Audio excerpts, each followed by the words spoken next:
Muy bien, la siguiente presentación es guía de muestreo final confirmatorio y nos le va a presentar la maestra en Ingeniería María Rocha Jiménez. Leeré un poco de su resumen curricular. Es ingeniera civil por la Universidad Nacional Autónoma de México en la Escuela Nacional de Estudios Superiores de Aragón. También es... está muy grande su currículum. Es maestra en Ingeniería Ambiental con mención honorífica por la Facultad de Ingeniería de la UNAM en el año 2000, con la tesis de evaluación de riesgo a la salud de un sitio contaminado, y fue becaria del Consejo Nacional de Ciencia y Tecnología de México. También fue jefe de departamento en la Secretaría de Medio Ambiente y Recursos Naturales de acá de México, evaluando y dictaminando diversos estudios de caracterización y de riesgo a la salud y participando en comités técnicos de elaboración de proyectos de normas en materia de sitios contaminados. Asimismo, participó en los primeros esfuerzos de la realización de inventario del Cisco en el año 2003 y 2004 y realizó el estudio histórico de cromatos de México en el año 2004. Actualmente ejerce como consultora independiente en materia de gestión de sitios contaminados y como profesora de asignatura en Ingeniería Civil de la Universidad Nacional Autónoma de México en materia de cálculo diferencial e integral y métodos numéricos. Le damos las gracias a María Rocha. Paso el micrófono. ¿Cómo están? Buenas tardes. Mi presentación es acerca de la guía de muestreo final confirmatorio. La siguiente diapositiva, por favor. Actualmente, solamente en la fracción 3 del reglamento de la Ley General para la Gestión Integral de Residuos, en el artículo 150, es en el único lugar donde se menciona acerca de lo que es el muestreo final confirmatorio. Aparte de ello, en las normas oficiales mexicanas ni en las normas MX se menciona algo más acerca de ello. La siguiente, por favor.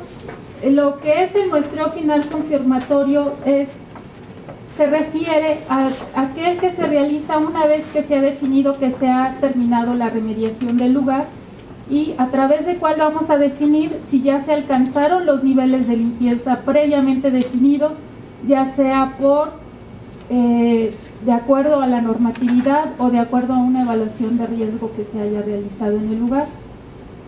Es por supuesto muy importante porque todos los esfuerzos que se hacen desde el diagnóstico hasta la remediación, pues implica que lleguemos al momento de la decisión de definir si ya logramos considerar que el sitio ha sido remediado o no. La siguiente, por favor. Los elementos del muestreo final confirmatorio se los presento en esta diapositiva mediante un diagrama, y considero que se pueden definir. En un inicio se deben considerar estos elementos como son definir cuáles son nuestros objetivos de cumplimiento, hacer un plan de este muestreo final confirmatorio, ejecutarlo y hacer el análisis en laboratorio. Una vez obtenidos los datos, hacer un análisis estadístico y de ahí tomar la decisión si se cumple con los niveles de limpieza o no, y de ahí definir, bueno, si ya se lograron, entonces se considera pues que se ha alcanzado estos objetivos de cumplimiento que se definen. En caso de que no sea así, pues tenemos que actuar de manera que se definan, se identifiquen las zonas que nos están provocando que los resultados estadísticos señalen que no se cumple el nivel de limpieza, reevaluar si el problema es con la tecnología de remediación o qué está sucediendo en esas zonas, y definir si hay que volver a limpiar todo o solo algunos focos rojos que se han identificado a través del análisis, primero del muestreo y del análisis estadístico de esta información obtenida. Los objetivos de cumplimiento son diferentes aspectos. El primero, que puede resultar muy obvio, pero es muy importante que quede bien establecido, es que se señale cuál es el área, el volumen o la cantidad del suelo que se considera que se está evaluando si está remediado o no. Lo tenemos que definir claramente poniendo datos como su ubicación, las dimensiones, la geometría, que incluya las coordenadas del lugar. Aquí les puse 3 aspectos que son tres posibilidades, gracias, y remarcando qué datos necesitamos saber para definir cuál es nuestra área objetivo a muestrearse, como son definir en pilas o celdas el área, la altura de las pilas, el volumen medido en banco y el volumen abundado. Es importante considerar los dos volúmenes, porque si no los especificamos nos podemos no llevar a cabo una buena comunicación con la autoridad a la hora de tomar las decisiones, porque si en el diagnóstico yo dije, bueno, es tanto mi volumen, y a la hora de presentar mi propuesta de remediación y de hacer mi muestreo final, el volumen difiere, hay que definir bien si se refiere abundado o cuál fue la diferencia a la hora de manejar estos datos. Otro caso es cuando hablamos de las excavaciones. Si hacemos un tratamiento que amerite que se extraiga el suelo del lugar, pues finalmente queda una excavación que posiblemente el suelo, una vez remediado, se reintegre a ese mismo lugar, pero tenemos que asegurar que tanto las paredes como el fondo de la excavación cumplan con los niveles de limpieza también, que no haya remanente en ese lugar. Entonces necesitamos definir, bueno, pues bien, recordar las paredes y fondo, el área del fondo, el área de las paredes y la profundidad a la que se realiza esta excavación. Y, por ejemplo, en tratamiento in situ, es muy importante pues definir el área, tanto como la profundidad a la que se va a realizar el tratamiento. La siguiente, por favor. Como parte de los objetivos de cumplimiento, bueno, ya dijimos que el primero es definir la cantidad del volumen total de suelo que va a evaluarse si ya se remedió o no. Otro es, por supuesto, definir cuáles son los niveles de limpieza que estamos buscando cumplir, los cuales se establecen previamente con la autoridad y se señalan en lo que llamamos programa de remediación y específicamente en el resolutivo que emite la autoridad. Perdón. Bueno, por supuesto, los niveles de limpieza se pueden definir con base en la normatividad, con base en evaluación de riesgo o con base en niveles de fondo del sitio, todo de acuerdo a lo que se haya acordado con la autoridad y que ésta haya aceptado. Otro elemento de los objetivos de cumplimiento es que debemos definir qué vamos a comparar con el nivel de limpieza. Si la media de todas las concentraciones obtenidas en el muestreo final confirmatorio, si vamos a determinar un percentil aceptable que esté fuera del nivel de limpieza, o algún otro parámetro que definamos que es con el que vamos a comparar los resultados obtenidos. Y también al hablar del muestreo, pues necesariamente estamos usando términos estadísticos, porque estamos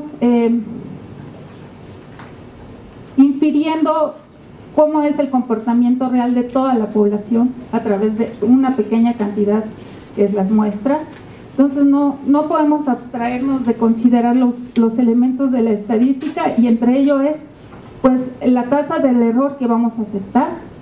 En casos que se han visto, se han aceptado hasta 15 días o hasta el 15% del error, que normalmente le llamamos el error tipo 1 o el alfa en estadística. Es importante definirlo desde aquí porque esos datos se utilizan en las fórmulas para determinar la cantidad de puntos de muestreo que se van a considerar apropiados en el muestreo final confirmatorio. Por eso es parte de los objetivos de cumplimiento. Sí, la que sigue, por favor. Como les decía, los elementos, bueno, fue los objetivos de cumplimiento y luego hablamos del plan de muestreo, que algunos de estos elementos son los mismos que manejamos cuando planeamos hacer un muestreo para la caracterización. Primero, pues, por supuesto, hay que definir cuáles son los métodos analíticos, los cuales pues, deben ser de acuerdo a la normatividad. Vamos a hacer el diseño de muestreo que me va a definir la ubicación de las muestras, cuántas muestras y todo ello. En la siguiente diapositiva les voy a hablar de ello. El anterior, por favor, seguimos en esa misma. Los elementos de aseguramiento y control de calidad, que implica si vamos a generar duplicados, cuántos, qué controles internos vamos a tener, como por ejemplo tener las cadenas de custodia de cada una de las muestras. Aquí es importante mencionarles que actualmente se está considerando como duplicados una muestra por cada 10. En campo se toma un duplicado, y el control interno, como la cadena de custodia que les decía, pues debidamente firmada por los signatarios autorizados y acreditados ante la EMA y ante la Profepa, aprobación ante la Profepa. El equipo de muestreo, pues les digo, este es un elemento que debe ser igual, con el igual cuidado con la caracterización, que sea correspondiente al sitio y correspondiente al tipo de analito que se va a tomar, y los cuidados de transporte, almacenamiento y preservación de la muestra son los mismos. La siguiente, ahora sí, gracias.